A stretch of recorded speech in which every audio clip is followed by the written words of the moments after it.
आँखों में नींद बहुत है पर सोना नहीं है, यही समय है इसे खोना नहीं है। हेलो मेरे प्यारे साथियों, कैसे हैं आप सभी का स्वागत है आपके यूट्यूब चैनल सक्सेस टारगेट में। आज देख रहे हैं हम प्रैक्टिस सेट 9, ठीक है। प्रैक्टिस सेट 9 है आज, ठीक है। ये पर डे डेली 8 PM पर अपलोड की जाती है और मॉर्निंग में सुबह साइंस के प्रैक्टिस सेट अपलोड किए जाते हैं, ठीक है। तो ऐसी वीडियो देखने के लिए वीडियो को लाइक, सब्सक्राइब एंड शेयर करें और बेल आइकन पर क्लिक जरूर करें, जिससे आपको नोटिफिकेशन मिलता रहेगा, ठीक है। जब भी मैं वीडियो बनाऊंगी तब आपको वीडियो का नोटिफिकेशन आ जाएगा, ठीक है। तो चलते हैं क्वेश्चन नंबर फर्स्ट पे और वीडियो को पूरा देखिएगा, स्किप नहीं कीजिएगा, ठीक है। क्वेश्चन नंबर फर्स्ट है आपका कि अर्थव्यवस्था के पिता किसे कहा जाता है।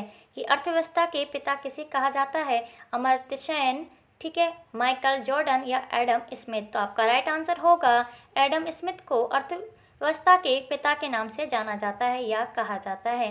नेक्स्ट क्वेश्चन है नाबार्ड। नाबार्ड की फुल फॉर्म पहले जान लीजिए, फिर है नाबार्ड की स्थापना कब और इसका मुख्यालय कहाँ है।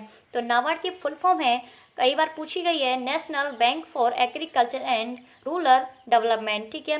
और इसकी स्थापना हुई थी, ये 4 दे रखे हैं ऑप्शन, तो इसमें से राइट आंसर होगा आपका 12 जुलाई 1982 को, और कहाँ पर, मुंबई में, ठीक है। नेक्स्ट क्वेश्चन है आपका कि प्रथम पंचवर्षीय योजना का विकास किस मॉडल पर आधारित है। ठीक है, प्रथम पंचवर्षीय योजना कब हुई थी, 1951 से 1956 के बीच हुई थी, ठीक है। और ये किस मॉडल पर आधारित है, वेरी वेरी इंपॉर्टेंट क्वेश्चन है, ठीक है। तो ये 4 ऑप्शन दे रखे हैं, महालनोबिस मॉडल या आयात निर्यात मॉडल, हेरोडोवर मॉडल या, ठीक है, सैमुअले मॉडल, ठीक है। तो इसमें से राइट आंसर हो जाएगा हेरोडोवर मॉडल पर आधारित थी प्रथम पंचवर्षीय योजना, ठीक है। नेक्स्ट है आपका कि निम्न में से कौन सा संविधान संशोधन अधिनियम मिनी संविधान के नाम से जाना जाता है। इसका आंसर दीजिए जल्दी। तो आपका राइट आंसर क्या होगा, आपका राइट आंसर होगा, 4 ऑप्शन दे रखे हैं, 42वां संविधान संशोधन 1976, ठीक है, जिसे मिनी संविधान के नाम से भी जाना जाता है। नेक्स्ट क्वेश्चन है आपका कि शिक्षा को किस संविधान संशोधन के द्वारा राज्य सूची में समवर्ती सूची में लिया गया था। ठीक है, शिक्षा को किस संविधान संशोधन द्वारा। तो 4 ऑप्शन दे रखे हैं, 24, 36, 42 या 73वें संविधान संशोधन। तो आपका राइट आंसर हो जाएगा 42वें संविधान संशोधन 1976 के अकॉर्डिंग जो शिक्षा है उसे समवर्ती सूची में ले लिया गया है, ठीक है। पहले शिक्षा किसमें थी, राज्य सूची में थी, अब समवर्ती सूची, ठीक है। ये सूची कितने में होती है, 3 होती हैं, राज्य होती है, ठीक है, राज्य होती है और संघ होती है और एक समवर्ती होती है, यानी आपकी यूनियन कैटलॉग होती है, स्टेट लिस्ट होती है, ठीक है, और आपकी कनकरेंट लिस्ट होती है, ठीक है, कॉन्करेंट लिस्ट भी होती है, जिसे बोलते हैं समवर्ती सूची में राज्य और केंद्र दोनों मिलके अपना कानून बना सकते हैं, ठीक है ना। अभी जो फिलहाल में जो 3 सूचियां हैं उनमें संघ सूची, राज्य सूची और समवर्ती सूची। जब संविधान लागू हुआ था तो राज्य सूची में आपके राज्य सूची, ठीक है, और समवर्ती सूची, इन दोनों में 66 विषय थे, ठीक है, और समवर्ती सूची में आपके 47 विषय थे। लेकिन वर्तमान में आपके संघ सूची में 59 विषय हैं और राज्य सूची में आपके 62 विषय हैं और समवर्ती सूची में आपके 52 विषय हैं, ठीक है। नेक्स्ट क्वेश्चन है आपका कि निम्नलिखित में से सम्मिलित नहीं है, न्यूयॉर्क हडसन नदी, वॉशिंगटन पोटोमैक नदी या लंदन टेम्स नदी या पेरिस टाइबर नदी। राइट आंसर दीजिए कि सम्मिलित नहीं है। तो आपका सम्मिलित नहीं है, ये पेरिस कहाँ है, सीन नदी के पास बसा हुआ है, कहाँ है, सीन नदी के पास, ठीक है। और टाइबर नदी के पास कौन सा, रोम है। रोम किसकी कैपिटल है, इटली की, किसकी है, इटली की कैपिटल है, ठीक है। नेक्स्ट चलते हैं क्वेश्चन नंबर, नेक्स्ट पे चलते हैं, निम्नलिखित में कौन सम्मिलित नहीं है। दाचिग्राम राष्ट्रीय उद्यान Jammu Kashmir, Great Himalaya National Park Himachal Pradesh या वाल्मीकि राष्ट्रीय उद्यान झारखंड, गिर राष्ट्रीय उद्यान गुजरात। तो इसमें से सम्मिलित नहीं है आपका कौन सा, वाल्मीकि राष्ट्रीय उद्यान झारखंड, ये आपका सम्मिलित नहीं है, क्योंकि जो वाल्मीकि राष्ट्रीय उद्यान है ये कहाँ पड़ता है, आपका बिहार में पड़ता है। कहाँ पड़ता है, आपका बिहार में पड़ता है वाल्मीकि राष्ट्रीय उद्यान। और झारखंड में आपका पलामू है और बेतवा है, क्या है, क्या है, बेतला और पलामू, ठीक है, पलामू नेशनल पार्क, ठीक है, ठीक है। नेक्स्ट चलते हैं क्वेश्चन पे कि मिसाइल वुमेन ऑफ इंडिया कौन है, मिसाइल वुमेन ऑफ इंडिया कौन है, ठीक है। आंसर दीजिए, अभी तक आपने पढ़ा था मिसाइल मैन ऑफ इंडिया, ठीक है, अब पढ़िए मिसाइल वुमेन ऑफ इंडिया के नाम से किसे जाना जाता है। 4 ऑप्शन दे रखे हैं, तो आपका राइट आंसर हो जाएगा टेसी थॉमस को जाना जाता है। और मिसाइल मैन के नाम से आपके एपीजे अब्दुल कलाम को जाना जाता है, ठीक है, अब्दुल कलाम को, ठीक है, कलाम को जाना जाता है, ठीक है। नेक्स्ट क्वेश्चन है आपका कि भारत और अमेरिका के बीच कौन कौन से युद्ध अभ्यास होते हैं? वज्र प्रहार, कोप इंडिया, टाइगर ट्रम्प या ये सभी?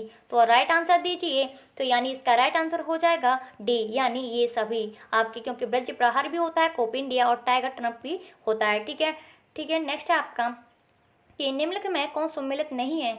विश्व एड्स दिवस 1 दिसंबर को मनाया जाता है, विश्व स्वास्थ्य दिवस 7 अप्रैल को, विश्व जल संरक्षण दिवस 22 मार्च को या विश्व पृथ्वी दिवस 21 अप्रैल को? कौन सा सम्मिलित नहीं है? तो आपका राइट आंसर हो जाएगा ऑप्शन नंबर डी, बिकॉज क्योंकि 21 अप्रैल को नहीं, ये जो पृथ्वी दिवस है आपका 22 अप्रैल को मनाया जाता है। कब मनाया जाता है आपका?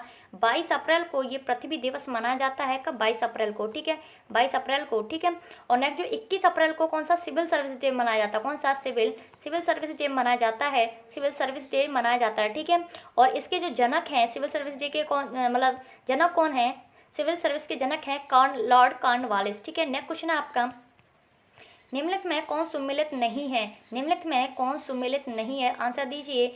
Saina Nehwal table tennis, Jhulan Goswami cricket, Mahesh Bhupathi tennis या विजेंद्र सिंह बॉक्सिंग? तो राइट आंसर हो जाएगा आपका क्वेश्चन नंबर फर्स्ट, मतलब आंसर फर्स्ट। साइना नेहवाल किससे? बैडमिंटन से। किससे? बैडमिंटन से संबंधित हैं। बैडमिंटन। ठीक है, बैडमिंटन से। ठीक है, बैडमिंटन से संबंधित हैं। ठीक है। नेक्स्ट क्वेश्चन है आपका, निम्नलिखित में कौन सम्मिलित नहीं है? ज्ञानपीठ पुरस्कार साहित्य, पुलित्जर पुरस्कार पत्रकारिता या नॉर्मन बोरलॉग पुरस्कार क्रांति, सरस्वती सम्मान साहित्य? तो आपका राइट आंसर हो जाएगा ऑप्शन नंबर सी, क्योंकि क्रांति नहीं, क्या हो जाएगा आपका? कृषि। जो नॉर्मन बोरलॉग हैं किससे संबंधित हैं? कृषि से संबंधित हैं। ठीक है, ठीक है। नेक्स्ट क्वेश्चन है आपका, बाघ से पहले भारत का राष्ट्रीय पशु कौन सा था? बताइए इसका आंसर कौन कौन जानता है? हिरण, नीलगाय या आपका सिंह या गैंडा? तो आपका राइट आंसर हो जाएगा, इसका राइट आंसर हो जाएगा सिंह। सिंह यानी शेर को बाघ से पहले जो राष्ट्रीय पशु माना जाता था, 1973 के बाद इसको बाघ को दर्जा दे दिया गया। अब बताइए क्यों दे दिया गया? आंसर दीजिए। नेक्स्ट है, स्वतंत्र भारत के राष्ट्रीय ध्वज का डिजाइन किसने तैयार किया था? तो किसने तैयार किया था? महात्मा गांधी, रविन्द्रनाथ टैगोर या बंकिम चंद्र चटर्जी? तो राइट आंसर हो जाएगा आपका पिंगली वेंकैया। क्या? पिंगली वेंकैया ने तैयार किया था। बताइए इसकी लंबाई चौड़ाई का रेशो क्या है? ठीक है, लंबाई चौड़ाई का रेशो क्या है? नेक्स्ट है, एशियाई नोबेल पुरस्कार का नाम से जाना जाता है? गांधी शांति पुरस्कार, भारत रत्न या रेमन मैग्सेसे पुरस्कार या अम्बेडकर अंतर्राष्ट्रीय पुरस्कार? तो आपका राइट आंसर हो जाएगा रेमन मैग्सेसे पुरस्कार। ठीक है, तो स्किप नहीं कीजिए, पूरा देखिए वीडियो, बहुत ही प्यारे क्वेश्चन है। नेक्स्ट है, राष्ट्रमंडल खेलों का प्रथम आयोजन कब हुआ था? 1925, 1935 या 1930? तो आपका राइट आंसर हो जाएगा 1930। ठीक है, 1935 में भारत सरकार अधिनियम आया था। ठीक है। नेक्स्ट आपका, फेदोमीटर का उपयोग किसे नापने के लिए किया जाता है? ध्वनि तीव्रता, भूकंप, समुद्री गहराई या वायुदाब? आपका राइट आंसर हो जाएगा समुद्र की गहराई।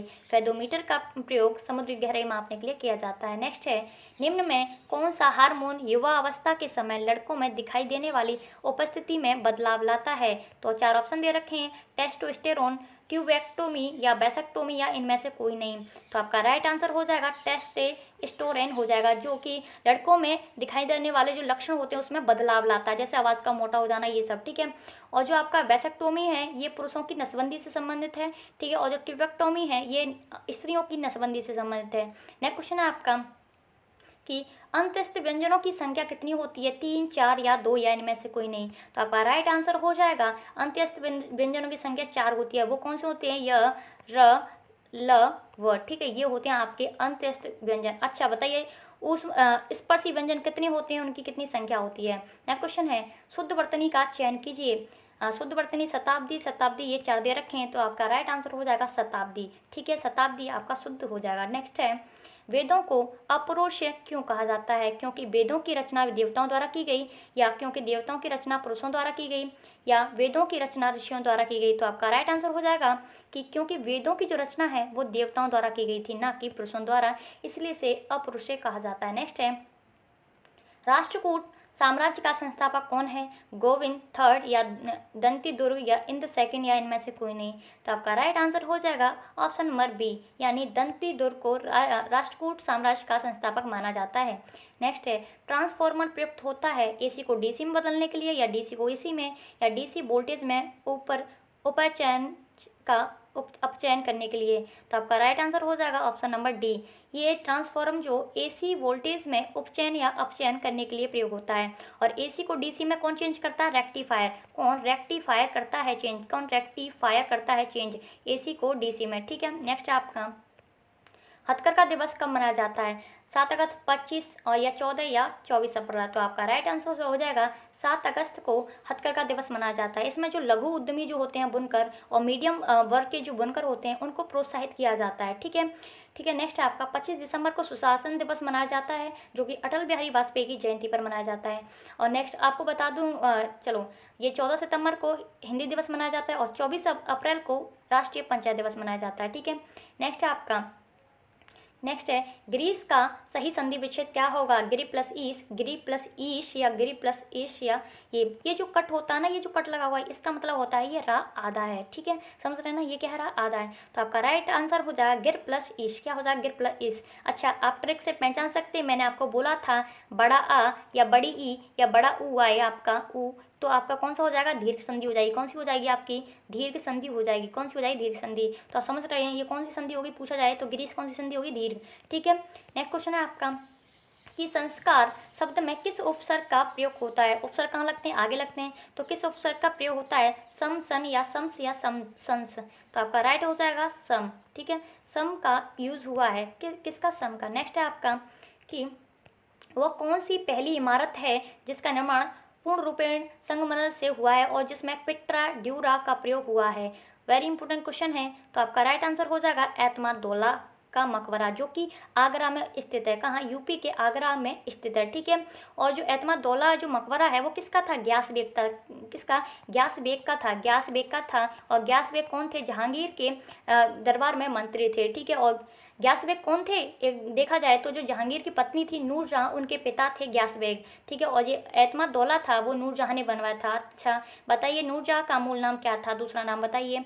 मेहरुन्निसा था। ठीक है, नेक्स्ट है आपका और इनकी जो माँ थी असमत बानो बेगम, उन्होंने ही परफ्यूम बनाया था, जो परफ्यूम जो है जिसकी उत्पत्ति कन्नौज से हुई थी। नेक्स्ट है मनसबदारी व्यवस्था में 2 अस्पासी अस्पा का प्रचलन किसने किया था? जहांगीर, औरंगजेब, शाहजहां या इनमें से कोई नहीं। आपका राइट आंसर हो जाएगा जहांगीर। ठीक है, जहांगीर ने किया था। नेक्स्ट क्वेश्चन है दूध की शुद्धता किस यंत्र से मापी जाती है? लैक्टो, हाइड्रो, फैदो या हाइग्रो। तो आपका राइट आंसर हो जाएगा लैक्टोमीटर से। ठीक है, और आपको पता है फेदोमीटर से समुद्र की गहराई मापी जाती है और हाइड्रोमीटर से जल का अपेक्षित घनत्व मापा जाता है और हाइग्रोमीटर से वायु की आर्द्रता मापी जाती है। नेक्स्ट है आपका कि लंबोदर में कौन सा समास है?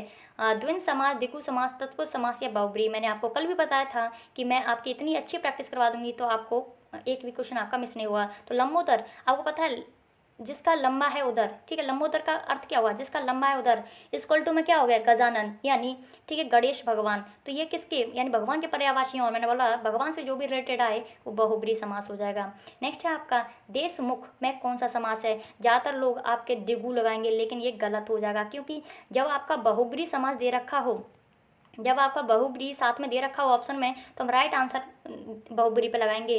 ठीक है, लेकिन मैंने आपको बताया था 1 से लेकर 10 तक की जो भी गिनती आती हैं उसे हम द्विगु में लगाते हैं। ठीक है, किस में लगाते हैं? द्विगु में लगाते हैं। लेकिन आपका ये किस में आ रहा है? बहुब्रीहि में आ रहा है, क्योंकि बहुब्रीहि इसमें ऑप्शन दे रखा है तो ज़्यादा प्रायोरिटी हम बहुब्रीहि को देंगे। ठीक है, देशमुख यानी दशानन यानी इक्वल टू में रावण। ठीक है, नेक्स्ट है आपका निम्नलिखित में से कौन सा शहर चोल राजाओं की राजधानी थी? सांची, तंजौर, मदुरै या चिरापल्ली। तो आपका राइट आंसर हो जाएगा तंजौर। ठीक है, नेक्स्ट है आपका रासायनिक ऊर्जा का विद्युत ऊर्जा में परिवर्तन कहलाता है होता है? डायनेमो में, बैटरी में, इलेक्ट्रिक हीटर में या परमाणु में। रासायनिक ऊर्जा को विद्युत ऊर्जा में कौन परिवर्तित करता है? बैटरी। ठीक है, नेक्स्ट क्वेश्चन है आपका मान ले मिंटू सुधार बिल किस वर्ष में पारित किया गया था? तो आपका राइट आंसर बताइए 1905, 1909, 1911 या 1920। तो आपका राइट आंसर हो जाएगा 1909 में मान ले मिंटू सुधार आया था। ठीक है, जिसके अंतर्गत जो चुनावी प्रणाली थी उसको लागू किया गया था। ठीक है, 1911 में दिल्ली दरबार लगा था, दिल्ली दरबार लगा था। ठीक है, जिसमें जॉर्ज पंचम और उनकी पत्नी का क्या नाम था बताइए? मैरी, वो भी आई थी। ठीक है, 1920 में 1 अगस्त 1920 में आपका असहयोग आंदोलन हुआ था। ठीक है, असहयोग आंदोलन हुआ था आपका ठीक है, 1920 में गांधी जी ने स्टार्ट किया था, जिसमें बच्चों ने स्कूल जाना छोड़ दिया था। नेक्स्ट है 1905 में बंगाल विभाजन हुआ था, आपका बंगाल विभाजन हुआ था, ठीक है, बंगाल विभाजन हुआ था, जिसे बंग बंग के नाम से भी जाना जाता है। नेक्स्ट है आपका चाहे मैं कुछ पढ़ा है, मैं कुछ क्या है, तो ठीक है, तो सर्वनाम, विशेषण या क्रिया, इनमें से कोई नहीं, तो आपका राइट आंसर हो जाएगा सर्वनाम, क्योंकि चाहे मैं कुछ पढ़ा है, मैंने वीडियो बना रखी है, अगर आपने नहीं देखे हैं तो डिस्क्रिप्शन में लिंक दे दूंगी, देख लीजिएगा। तो सर्वनाम क्या है, ठीक है, कुछ क्या है, इसमें कुछ ना कुछ पढ़ा है, तो अगर इसमें तो पूछा सर्वनाम है क्या है, तो सर्वनाम तो है, लेकिन कौन सा सर्वनाम पूछ लिया जाए तो आप कंफ्यूज हो जाओगे। कुछ पढ़ा है यानी निश्चित नहीं है, कुछ तो पढ़ा है लेकिन क्या पढ़ा है निश्चित नहीं है, तो क्या हो जाएगा अनिश्चित वाचक सर्वनाम हो जाएगा। नेक्स्ट है आपका कि मैं कलम से लिखता हूँ, मैं कौन सा कारक है, कर्ता कारक, करण कारक, अपादान या कर्म, तो आपका राइट आंसर हो जाएगा। इसमें पूछा से क्या है, से कौन सा कारक है, तो आपने पढ़ाई होगा कर्ता कारक, जो कर्ता ने कर्म को करण से संपादन के लिए, अपादान से अलग होना, ठीक है, संबंध का अधिक्रम में पेपर संबोधन हे हरि हो, ठीक है, तो आपका समझ में आ जाएगा ये कौन सा है, कारण कारक है, ठीक है, यानी पेन का भी यूज हो रहा है, अलग नहीं है, पेन का यूज हो रहा है। नेक्स्ट है पेड़ से पत्ता गिरा में कौन सा कारक है, तो आप बताइए इसमें कौन सा कारक हो जाएगा, अपादान कारक। से इसका करण में भी यूज होता है और से अपादान में भी, लेकिन से जो अपादान में होता है वो अलग के लिए होता है, और जो इसमें से का यूज होता है वो उसका साथ में यूज़ हो रहा होता है, उसका साथ में, जैसे मैंने पिछला बताया था कि मैं कलम से लिखती हूँ, बिना कलम के लिख सकते हैं, लेकिन पेड़ से पत्ता गिरा, तो पेड़ से पत्ता अलग गिरा ना, तो इसमें कौन सा हो जाएगा आपका अपादान हो जाएगा, कौन सा अपादान। नेक्स्ट है आपका सभा और समति प्रजापति की 2 पुत्रियां थीं का उल्लेख किस वेद में मिलता है, ऋग्वेद, यजुर्वेद, सामवेद या अथर्ववेद, आपका राइट आंसर हो जाएगा अथर्ववेद, जिसे जादू टोना का वेद भी कहा जाता है। नेक्स्ट है चरक संहिता नामक पुस्तक किस विषय से संबंधित है, अर्थशास्त्र, राजनीति, चिकित्सा या धर्म, तो आपका राइट आंसर हो जाएगा चिकित्सा। और बताइए जो आपकी चरक संहिता है वो किसके द्वारा लिखी गई थी, तो चरक के द्वारा लिखी गई थी, ठीक है। नेक्स्ट है आपका नेक्स्ट है और लास्ट क्वेश्चन, सोनार की फुल फॉर्म क्या है, ठीक है, तो आपका राइट आंसर हो जाएगा साउंड नेविगेशन एंड रेंजिंग, क्या हो जाएगा साउंड नेविगेशन एंड रेंजिंग हो जाएगा, ये आपका राइट आंसर, ठीक है। और वीडियो को लाइक, सब्सक्राइब एंड शेयर कर लें, तो मिलते हैं नेक्स्ट प्रैक्टिस सेट में। Thank you, wish all the best.